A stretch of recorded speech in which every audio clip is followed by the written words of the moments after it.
Hey, this is Marilyn Gigliotti. Hey, this is Brian O'Halloran. Hey, everybody. My name is Scott Schiaffo, actor best known as the Chulies Gum Guy from the film Clerks. And welcome to Clerks Minute. You're listening to Clerks Minute. And I'm not even supposed to be here today.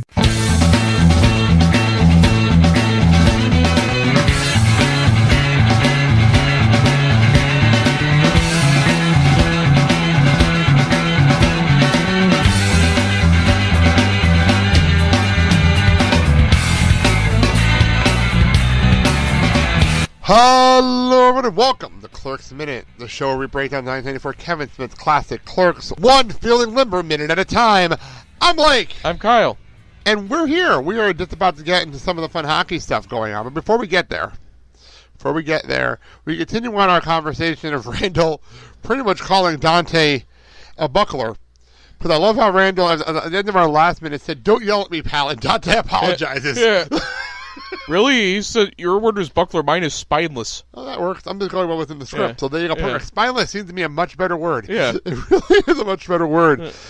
Randall pretty much says, "There you go again, apologizing," and Dante realizes, I'm gonna miss the fucking game. Yeah. But I love Randall saying, "At least we're stuck here together." And now this is my favorite part of the scene. Before we even get to this, we're on the screen. Pause. I love the point where Dante tells me, the customer, and Randall walks with it. "What do you want?" Yeah. What do you want? By the way, how the hell long was the customer there? Because Randall was back like 3 seconds later. He was back. I think you hear the bell. I think you hear the bell right as Dante goes, "We got a customer." Okay, because it wasn't long. It was just fucking like, what the fuck? How long has he got? Yeah. What do you want?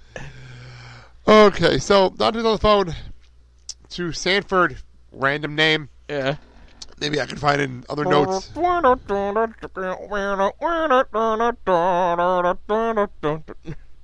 I set you up for it. I didn't realize I said it. Once you started doing it, like, I set you up for that. Perfect. I really did. You're a dirty old man. I'm going to be that way till I'm a dead old man. Oh, man. So, okay, there's nothing in the notes that I have about... Yeah, what's scary is that a white guy could do a really convincing Red Fox impression. There's nothing in the notes here about Sanford. We do have stuff about the hockey stuff. We'll get to that later. What about his son? No, nothing about his son either. You big dummy. Totally Del Jason references here, but I love it. How do people get these jokes? How do people get the Sanford and Son jokes? I want to know. Well, it's a classic. Oh, it doesn't mean anything. They make these jokes in Scrubs, too, so maybe we can get other things. They make the same jokes in Scrubs. So, this is, you can see Dante's brain working here, which I do appreciate. This is the first time I can see Dante thinking differently, which is nice. Yeah. It's the first time we see him thinking at all. Yes. So, we go through this whole thing, how he pretty much says, "I can't play, neither can Randall." Yeah. But then he rolls his eye and looks at the ceiling and realizes, wait a second. You can think that's where his thought process went. He looked up and realized, oh, I have an idea. It's like, you want to see that in a animated cartoon where the light bulb goes up. Or Home Alone 2 where he realizes the card's stolen. Bingo. Twing! Exactly. Absolutely perfect. Yeah. But ding. And also that would explain the squeaking that you hear because the hamster's finally gotten back on the wheel after so much time away. It's been a long morning. Yeah. It has been a long, long fucking morning. Wait a sec, do we have to play at the park? And I remember the first time I watched it, like, what the fuck? In my head, this is my head. When I first saw this movie, I'm like, okay, they just play on the street. That's how you always do things. I play sports on the street all the time. Where's the joke? You know the joke in Wayne's World? Yeah. Is it Wayne's World? Is that Wayne's World or Wayne's World 2? Hang on, is that Wayne's World or Wayne's World 2? Wayne's World. It's Wayne's World, yeah. Where they're playing hockey in the street. Yeah. So here's the true story. The true story about this. We'll get back to this in a second. I'll go back to this in a second. The true story. Although I share these stories on the show and nobody knows what we're talking about.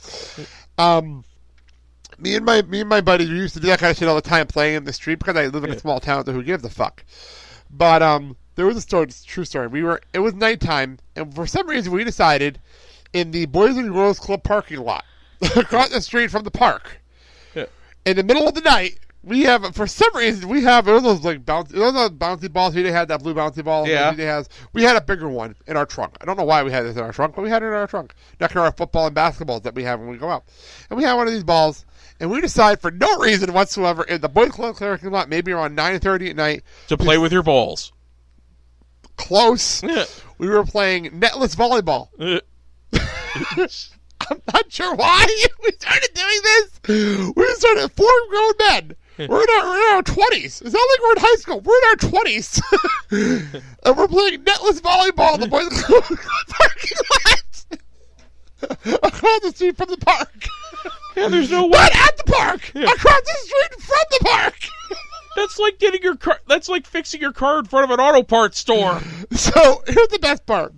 For those who know my hometown, Garfield, and know Midland Avenue, this is where we are. Since the people know the city, Midland Avenue, and you have the Boys and Girls Club. I don't even know if it's still the Boys Club. I think it's a rec center now, but still, it's there.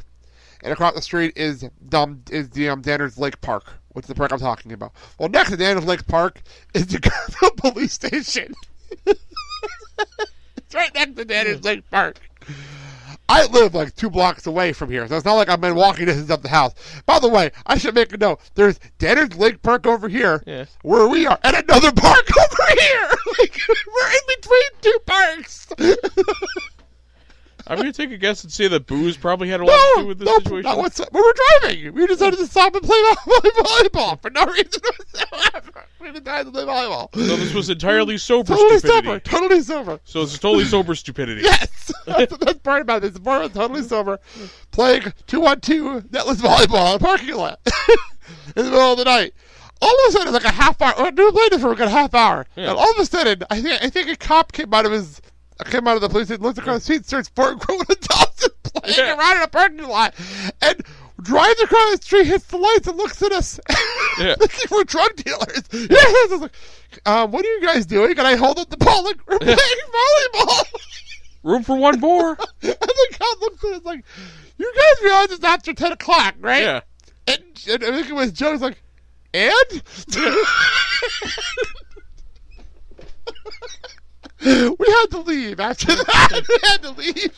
Do you realize after 10 o'clock? And, buddy, you're going to get yourself tased. No, it was Joe. Okay, for folks who don't know the city, Joe is part of our group. I'm pretty much untouchable because of my grandpa.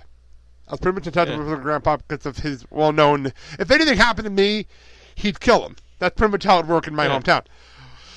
Rest in peace, Grandpa. But anyway, with Joe... I don't say his last name on the air, but his last name is Sippis. And in the Garfield area, that's a big deal. Yeah. Because that's one of the, like, in political terms, Dave Sippis is a big deal. So he's untouchable, too. He's also untouchable. Yeah. So we had 2 people and there's 4 people, and they're pretty much untouchable. They can't do shit to us. So we just left. After this, but yeah, we had a cop stop us thinking we're dealing drugs, playing volleyball in a parking lot. This happened. Oh shit, yeah, the shit that I've done over the years. So anyway, first time I see this, I think they're just gonna go out in the street, just like in Wayne's World. This is pre-Wayne's World, so I have to make a reference to people. This is pre-Wayne's World. So, no, that's not what we're doing. We don't know what we're doing yet in this scene, but we sit down. Yeah. And okay, I'm just going to read a text from the script. I love reading from the script because this is fantastic. Yeah. Fantastic detail work by Kevin Smith in the script. Tape is rolled around the top of the stick. Laces are pulled up tightly. A orange ball slapped back and forth by a blade.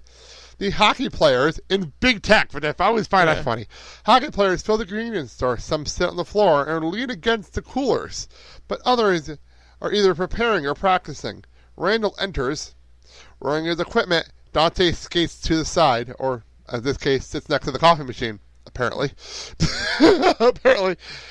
And, I gotta tell you, my friend, this is one of the ballsiest moves I've ever been privy to. I never thought you'd be capable of such blatant disregard of store policy. And that's where we end the minute. So, we were noticing this as we were going on the air. Dante is wearing a Pittsburgh Penguins jersey. This is 1993. And it's after they just won 2 cups, so that makes perfect sense timing-wise. Yeah. I know, just dating where we are. I am not a Penguins fan. I know we're going to have some hockey fans on next week to talk about the hockey stuff, and one of them is a Penguins fan. So, fuck the Penguins. That's just my personal opinion. Next to him is Randall wearing a CCCP jersey. It's a Russian jersey, as you pointed out to me. But the funny part is, so I'm on here right before we went on the air trying to find this jersey, just so I can find the date and the year. I had to go to hockeyhermit.com, actual website, and they have a section for CCCP hockey jerseys from the USSR. And the thing is, I don't have a date for when this jersey was a thing, but I do have an eBay listing for a Sergei Marikov hockey jersey. Yeah. This design right here. It's in red, obviously, and it's currently available on eBay for $44.49 in any sizes up to 5X with $13 shipping. It's actually not bad. It's not a bad price. You can't get it for Christmas, but there you go. Yeah. But the funny part is when you go on here and see how many fucking Russian jerseys they're wearing. By the way, so speaking of Russia, I don't know if you heard about this. This is going to date the show a little bit, but we are getting to the Olympics. We're getting close to the Olympics. Have you heard about the Russian Federation? Yes. What are your thoughts on the Russian Federation being banned from the Olympics? Now that we're on the subject matter. Hey, you're doping them. Yeah, you're doping them. You deserve what you get. What do you think about them going and actually playing though as the going to the Olympic banner though? So some of the athletes are still going to come to the Olympics. What are you thinking? I don't know. I'm in mixed reaction to it. I'm not going to lie. I'm in a mixed boat. Yeah. I'm glad the NHL is not involved in this Olympics right now. Yeah. I'm so glad. With all the weird shit that's going into the Olympic Games, I'm so glad the NHL did not go. Because there would be such a black hand in the league right now with everything going on. I'm so glad the NHL didn't go. So, back to this. We were talking about the jerseys, websites jersey. What were you talking about? Looking up all these websites for the hockey jerseys? Oh, football fans? Oh, yeah. A lot of people would basically go, well, just because hockey is not as manly as football or anything like that. I get a lot of that shit for being a movie geek and, having movie posters all over everything. So, yeah, somehow being a movie geek is less manly than knowing your favorite players' stats and personal life to the point where you could get a freaking restraining order and decking out your entire house in team colors and team designs and everything like that to cover up your micro penis. See, the thing is, I'm a diehard Devils fan. As you can tell by the posters behind you. Yeah. I do have hockey stuff. I have a whole wall, dedicated championship wall right behind you. Yeah. It actually has all my banners and all my hats and everything else. But the difference between you and that, you don't, it's because you actually keep it in moderation. Well, I'm also married and I have no choice. Yeah. I have no choice, but even really. Then, even then, before you got married, at least when you moved in here, you actually kept it in moderation. True. Very, very true. But in all seriousness, I am a diehard fan. I do have my stuff over there. I mean, it's not like you got a Marty cardboard cutout or something like that. No. I do have a rookie card framed somewhere in my collection. I do have a rookie card, but that's different. Rookie cards are different. Those are valuable. I mean, it's like you have nothing there that could be used as an evidence to get you a restraining order. No, I never say that. Look, it's funny because I listen to I have friends good friends over at Devil's Daily. Yeah. Devil's Daily is the daily podcast that talk about Devil's hockey. I love the guys over there. Devil Connor has been on the podcast, on the main show, could be a couple times by the time this airs. Good guy. Really good guy. But the funny part is I listen to their show, and this just shows I'm a little bit out of the loop because I'm out here. I don't even know half the people they're talking about half the damn time. Like, I used to be so into all this. I don't know half the stuff they're talking about most of the time anymore. It's bad. I know. I'm a bad hockey fan. I'm aware. Then again, as I said a minute ago, I'm happy the NHL's not going to the Olympics now. I was pissed about it like 6 months ago, and now I'm happy they're not going with all the bullshit going on with the Olympic Games. So, and by the way, for those that do argue with me about hockey versus football, I'm a football guy. I played football for 4 years. I understand the sport. I understand how tough the sport is. I address it to NBA fans as well. There's a joke at every hockey fan right now, based on everything. I don't know if you heard about this in the NBA last year. The NBA last year, they were intentionally resting players. Intentionally. On back-to-back nights because they were a little tired. This is the thing. This happened. There was more players that took days off last year than ever in NBA history. It was the worst it's ever been. It became a controversy in ESPN because LeBron James was taking days off on back-to-back nights. Like big names, like big-time names. And that's terrible because they would do it on road games. And then the fans that would pay tickets to go see these named players wouldn't see them because they're on the bench. Yeah. I hate that shit. That shit doesn't happen in the NHL. Well, they don't take days off. They take time off for injury, but not nearly as bad as, like, fucking NBA players, NFL players. It pisses me off. Boy, I wish I was Richard could throw a ball around, and then I could actually go and not do my fucking job. It pisses me off. It's just stuff like that really makes me mad. And I vented about this on the main show last year. Yeah, you know what would happen to me if I did that at my job? Shit can.